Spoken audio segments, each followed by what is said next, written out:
আসসালামু আলাইকুম সুপ্রিয় দর্শক, আপনাদের সকলকে শুভেচ্ছা জানিয়ে শুরু করছে আজকের এনটিভি ইউরোপ নিউজ।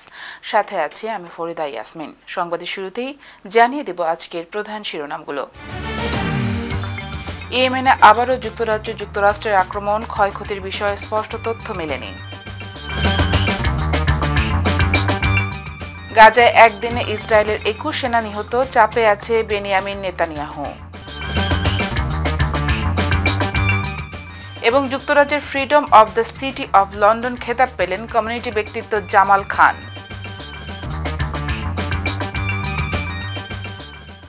শুনছিলেন শিরোনাম, এবারে বিস্তারিত সংবাদ। দর্শক, শুরুতে ব্রিটেন প্রসঙ্গ। হুতির অবকাঠামো লক্ষ্য করে আক্রমণ চালানো হয়েছে বলে দাবি যুক্তরাজ্যের প্রশাসনের, তবে ক্ষয়ক্ষতির বিষয়ে এখনো স্পষ্ট তথ্য মেলেনি। যুক্তরাজ্যের প্রতিরক্ষা সচিব জানিয়েছেন, সোমবার সন্ধ্যায় ইয়েমেনে হুতি অধ্যুষিত অঞ্চলে একের পর এক আক্রমণ চালানো হয়। এছাড়াও যুক্তরাজ্যের প্রধানমন্ত্রী ঋষি সুনাক আরও বলেছেন, হামলাগুলি আন্তর্জাতিক আইনের সাথে সামঞ্জস্য রেখে আত্মরক্ষার জন্য এবং একটি তাৎক্ষণিক হুমকির প্রতিক্রিয়া হিসেবে পরিচালিত হয়েছিল। এছাড়াও বিরোধী দল লেবার নেতা স্যার কিয়ার স্টারম্যান হাউস অব কমন্সকে বলেছে তার দল হামলাটিকে সমর্থন করেছিল। অপরদিকে যুক্তরাষ্ট্র জানিয়েছে, হুতিদের একটি সুড়ঙ্গেও আক্রমণ চালানো হয়েছে, যেখানে তারা অস্ত্র জমিয়ে রেখেছিল। এছাড়াও তাদের মজুত করা ক্ষেপণাস্ত্র এবং সামরিক অবকাঠামোতে আক্রমণ চালানো হয়েছে।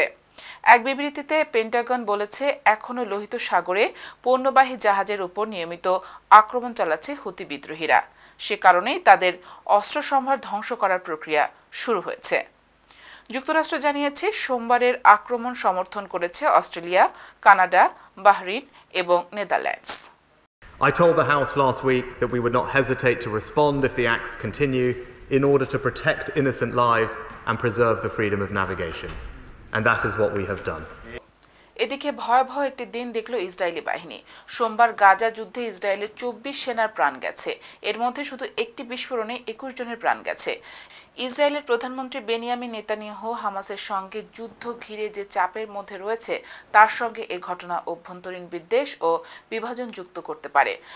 আর তার উপর আন্তর্জাতিক চাপ তো আছেই। মঙ্গলবার সকালে ইসরায়েলি সামরিক বাহিনী সেনাদের নিহত হওয়ার খবর জানায়। বেশিরভাগ সেনা দুটি দোতলা ভবনে ছিলেন। সোমবার বিকেলে ভবন দুটি বিস্ফোরণে ভেঙে পড়ে। ইসরায়েলি সামরিক বাহিনীর প্রধান মুখপাত্র ড্যানিয়েল হাগারি এমনটি জানান। ভবন দুটি ভাঙতে ইসরায়েলি সেনাদের স্থাপন করা বিস্ফোরক থেকেই বিস্ফোরণটি ঘটতে পারে বলে মনে করা হচ্ছে। হাগারি জানান, রিজার্ভের 21 সেনা গাজা ও ইসরায়েলের মধ্যবর্তী সীমান্তের কাছে ভবন ও অবকাঠামো সরানোর কাজে ছিলেন। বিস্ফোরণের সময় কাছের একটি ট্যাঙ্কে একটি ক্ষেপণাস্ত্র নিক্ষেপ করা হয়েছিল। তিনি বলেন, ক্ষেপণাস্ত্রটি বিস্ফোরণ ঘটিয়ে থাকতে পারে বলে ধারণা করা হচ্ছে। আগামী 2 বছরের জন্য বিদেশি শিক্ষার্থী ভর্তির সংখ্যা কমিয়ে আনার নতুন নীতি ঘোষণা করেছে কানাডার সরকার। আবাসন সংকট তীব্র হওয়ায় বিদেশি শিক্ষার্থীদের প্রবেশের ওপর 2 বছরের বিধিনিষেধ আরোপ করেছে কানাডা। দিন দিন কানাডায় রেকর্ড সংখ্যক অভিবাসীর আগমন ঘটায় এই সিদ্ধান্ত নেওয়া হচ্ছে। সরকারি তথ্য অনুযায়ী গত বছর কানাডা সরকার প্রায় 1 মিলিয়ন বিদেশি শিক্ষার্থীকে কানাডা প্রবেশের অনুমোদন দিয়েছিল, যা 1 দশক আগের তুলনায় প্রায় 3 গুণ। কিন্তু নতুন প্রস্তাবে এই সংখ্যা প্রায় 1/3 কমিয়ে দেওয়া হবে। কানাডার অভিবাসন মন্ত্রী মার্ক মিলার বলেছেন, লিবারেল সরকার শিক্ষার্থীদের ভিসার উপর অস্থায়ীভাবে 2 বছরের বিধিনিষেধ আরোপ করবে। ফলে 2024 সালে ভিসা ইস্যু করা হবে প্রায় 3,64,000। নতুন আইনের অধীনে স্নাতক শেষ করা বিদেশি শিক্ষার্থীদের জন্য কাজের অনুমোদন পত্রের সীমাও নির্ধারণ করে দেওয়া হবে। ফলে বিদেশি শিক্ষার্থীরা নিজ দেশে ফিরে যেতে উৎসাহী হবে। কাজের অনুমোদন পত্র আগে কানাডায় স্থায়ী বসবাসের জন্য একটি সহজ পথ হিসেবে দেখা হতো। যারা স্নাতকোত্তর বা পোস্ট ডক্টরেট করছেন, তাদের জন্য 3 বছরের কাজের অনুমোদন পত্র বা ওয়ার্ক পারমিট দেওয়া হবে। দর্শক, এবার কমিউনিটি প্রসঙ্গ। যুক্তরাজ্যের প্রাচীনতম সম্মানসূচক খেতাব freedom of the city of London খেতাব পেলেন যুক্তরাজ্যের বাংলাদেশি কমিউনিটির সমাজসেবক রাজনৈতিক ব্যক্তিত্ব জামাল খান। সম্মাননা পেয়ে জামাল খান বলেন, এই সম্মান আমি কমিউনিটির জন্য উৎসর্গ করলাম। দর্শক, আরও বিস্তারিত দেখুন আমাদের সহকর্মী কয়েস আহমেদ রোহেলের আরও একটি রিপোর্টে। যুক্তরাজ্যের প্রাচীনতম খেতাব freedom of the city of London সম্মাননা পেয়েছেন ব্রিটিশ বাংলাদেশি সমাজসেবক জামাল খান। লন্ডনের ঐতিহ্যবাহী গিল হলে গত সোমবার 22 জানুয়ারি জামাল খানের হাতে এই সম্মাননা তুলে দেওয়া হয়। এ সময় তার পরিবারের সদস্য ও ব্রিটিশ বাংলাদেশি কমিউনিটির বিশিষ্টজনেরা উপস্থিত ছিলেন। City of London corporation freedom of the city of London খেতাব দিয়ে থাকে। 1237 সালে শুরু হওয়া এই সম্মাননা 1996 সাল পর্যন্ত শুধু ব্রিটিশ ও কমনওয়েলথ নাগরিকদের জন্য ছিল। 1996 সালের পর এটি সবার জন্য উন্মুক্ত করে দেওয়া হয়। রানী দ্বিতীয় Elizabeth, prince Philip, princess Diana, footballer Harry Kane, Nelson Mandela সহ অনেক বিখ্যাত ব্যক্তি সিটি অফ লন্ডন সম্মাননায় ভূষিত হয়েছেন। সম্মাননা পাওয়ার পর জামাল খান বলেন, এই সম্মান কমিউনিটির জন্য উৎসর্গ করলাম। ব্রিটেনের প্রাচীনতম এই সম্মান পেয়ে আমি গর্বিত। আমি কমিউনিটির উন্নয়নে যে কাজ করে গিয়েছি সেটি অব্যাহত রাখব।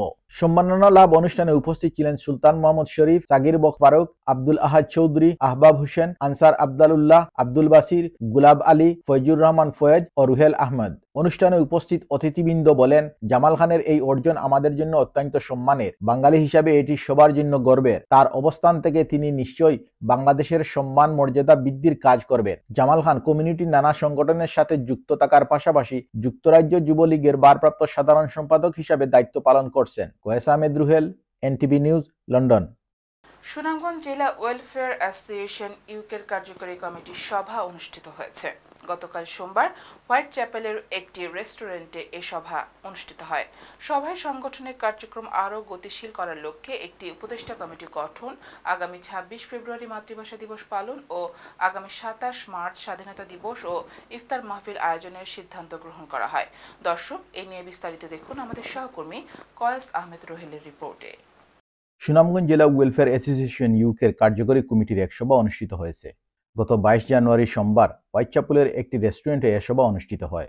সংগঠনের ভারপ্রাপ্ত সাধারণ সম্পাদক জয়নাল আবেদিনের সঞ্চালনায় অনুষ্ঠিত সভায় সভাপতিত্ব করেন সংগঠনের সভাপতি শাহ সানোয়ার হোসেন। সংগঠনের সহসভাপতি শেখ ফারুক আহমেদের পবিত্র কুরআন তেলাওয়াতের মধ্য দিয়ে সভার কার্যক্রম শুরু হয়। সভায় সংগঠনের কার্যক্রম আরও গতিশীল করার লক্ষ্যে আতাউর রহমানকে প্রধান উপদেষ্টা করে সংগঠনের একটি উপদেষ্টা কমিটি গঠন করা হয়।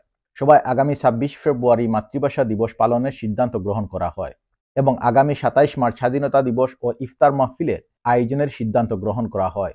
এ সময় সভায় আরও উপস্থিত ছিলেন আরমান আলী, উপদেষ্টা আমির উদ্দিন মাস্টার, খালেদ রেজা খান, শাহিন খান, ইঞ্জিনিয়ার হাবিবুর রহমান, কাইয়ুম মিয়া, মুহিব মিয়া, নিয়াজুল ইসলাম, ফাইজুল হক, ভারপ্রাপ্ত কোষাধ্যক্ষ নুরুল আলম, লিয়াকত আলী, আনসার আহমেদ, কামরুল হক, মিজানুর রহমান, মির্জা পারভেজ আহমেদ, বদরুল উদ্দিন, আলী আহমদ, আতিকুর রহমান সহ সংগঠনের কার্যকরী কমিটির সদস্যবৃন্দ। Koyes Ahmed Ruhel, NTV news, London. দর্শক, সময় হলো একটি বিজ্ঞাপন বিরতি। ফিরে এসে থাকছে সিলেট অফিস থেকে পাঠানো তথ্য ছবি নিয়ে সংবাদ প্রতিদিনের সিলেট। এরপর দেখবেন প্রতিদিনের সিলেট।